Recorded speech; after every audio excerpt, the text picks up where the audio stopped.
سورہ نحل کی آیت نمبر 22، سورہ نحل کا تیسرا رکوع اور 14ویں پارے کا 9واں رکوع۔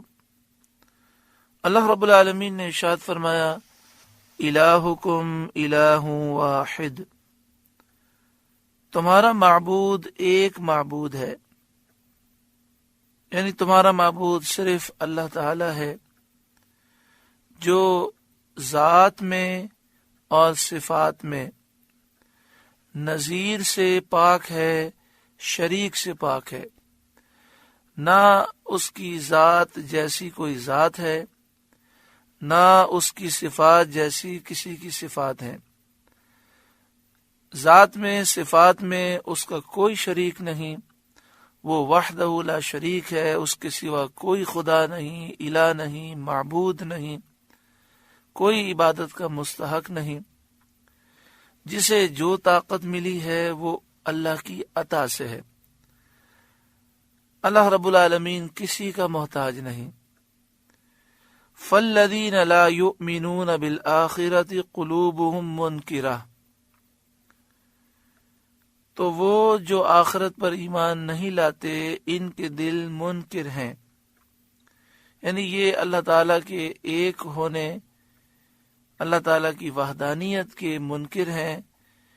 یہ کئی خدا مانتے ہیں، حالانکہ خدا صرف ایک ہی ہے، اللہ وحدہ لا شریک۔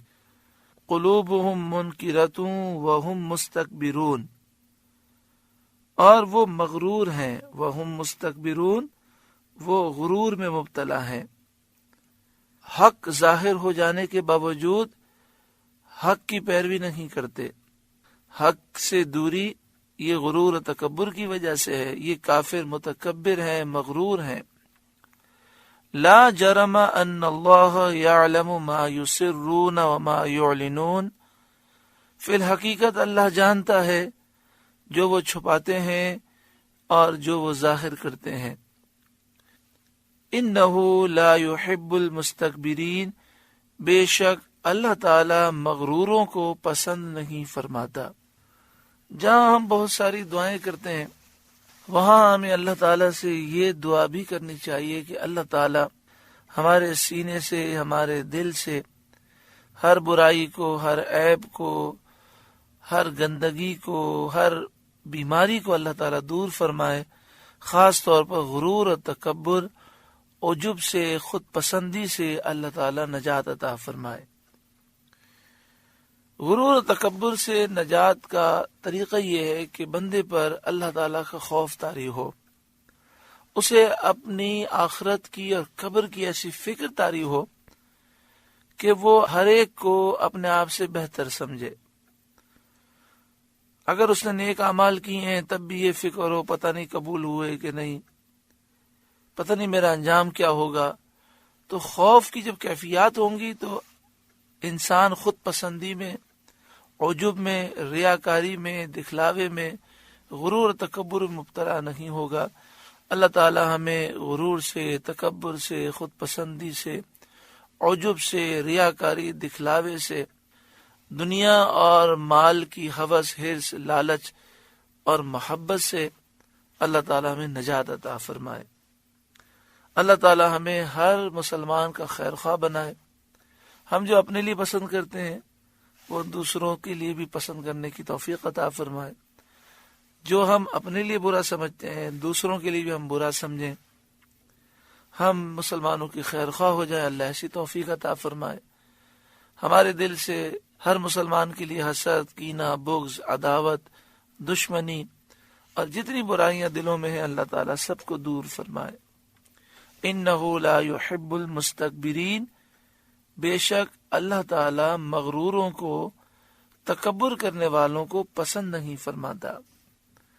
وَإِذَا قِيلَ لَهُم مَاذَا أَنزَلَ رَبُّكُمْ، اور جب ان سے کہا جائے تمہارے رب نے کیا اتارا، یعنی جب لوگ ان کافروں سے پوچھتے ہیں کہ تمہارے رب نے محمد مصطفیٰ صلی اللہ علیہ وسلم پر کیا اتارا،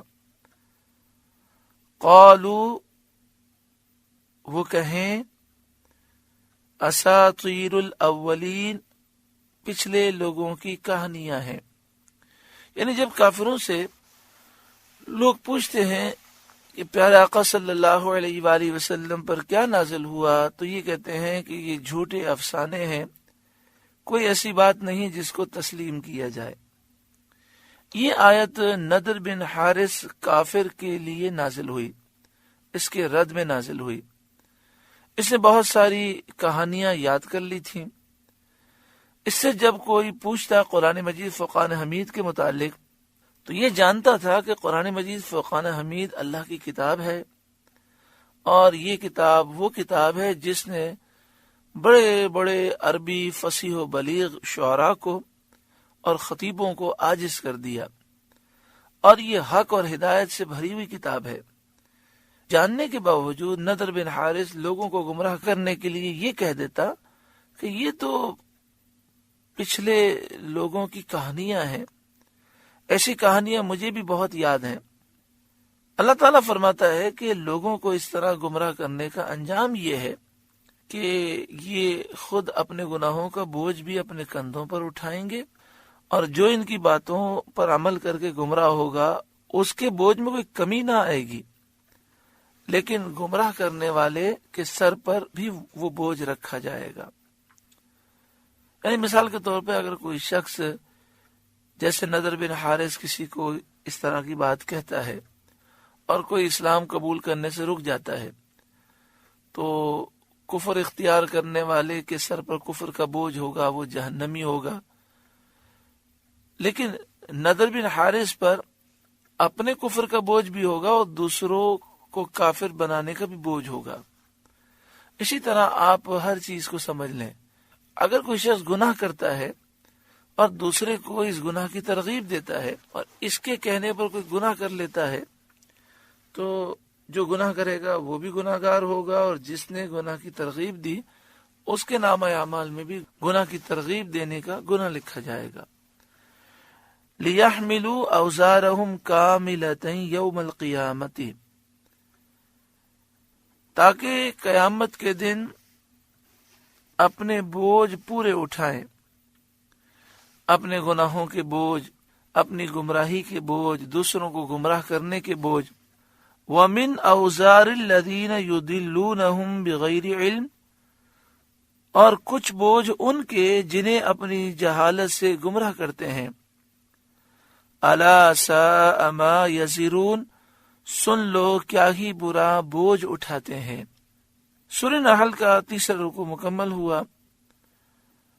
اس کے آخر میں ہم نے جو نصیحت سماعت کی اس کو ہم اپنے دل میں جاگزین کر لیں.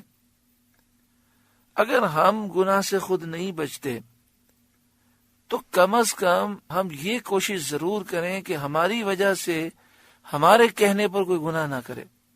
گناہ ایک نحوست ہے، جتنی نامہ اعمال میں نحوست کم ہو یہ اچھا ہے. اگر ہم خود گناہ سے نہیں بچ سکتے تو کوئی دوسرا گناہ کر رہا ہے تو ہم اسے یہ تو کہیں کہ آپ کام غلط کر رہے ہیں، آپ کیوں کرتے ہیں، نہ کریں. اور وہ کہہ دے کہ آپ بھی تو یہ کرتے ہیں، تو انہوں نے کہا میں تو غلط کام کرتا ہوں، لیکن آپ بھی مجھے دیکھا دیکھی غلط کریں، یہ تو غلط ہے. جیسے باپ اگر سگریٹ پیتا ہے، سگریٹ پینا مکروہ ہے، باپ اگر سگریٹ پیتا ہے تو وہ کبھی بیٹے کو ترغیب نہیں دے گا کہ آپ بھی سگریٹ پئیں. اگر بیٹا کہے گا آپ مجھے منع کرتے ہیں خود پیتے ہیں، تو باپ کہے گا میں تو اپنے آپ کو تباہ کر رہا ہوں، تو میں تو یہ نہیں چاہوں گا نا کہ تو بھی تباہ ہو جا. یہ کوئی طریقہ نہیں ہوتا کہ انسان خود گناہ کر رہا ہو تو وہ دوسرے کو بھی گناہ کے گڑے میں ڈال دے. بلکہ کم از کم خود گناہ سے نہیں بچ سکتا تو دوسرے کو تو بچانے کی کوشش کرے.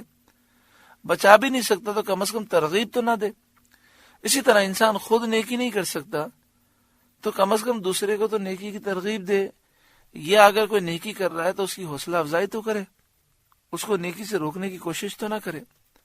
اللہ تبارک و تعالی ہر ایک کو عقل سلیم عطا فرمائے، اور رب العالمین ہر برائی سے ہر مسلمان کو محفوظ فرمائے. اللہ اللہ